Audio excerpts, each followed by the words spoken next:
төбелешүү сурак эмес. Нақты сұрағыңыз бойынша мемлекеттік айыптаушы. Келесі сұрақтарыңыз. Айкаламай турганда, төбелес басталмай турганда неге бурулуп кетип калмадыңыздар барлыктан? Сиздер көрүп турсуздар го, сиздер Ол кісілердің көпсүздөр. айғайлайтынын білген жоқпыз ғой. Жақсы, мемлекеттік айыптаушының сұрағын былай қойыншы. Сіз жаңа айттыңыз. Гайыпбаев телефон шалғаннан кейін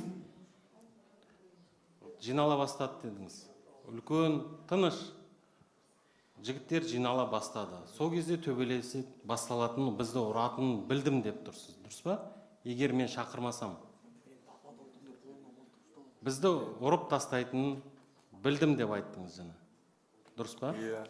Сол кезде егер біліп тұрсаңыз ұрып тастайды. Сіздерді біреу бөгеді ма кетіп қалуға, ұстап тұрды ма жібермей, әлде сол уақытта неге кетіп қалмадыңыз? Мемлекеттік айыптаушының қойын деп тұрған сұрағы осы деп ойлаймын.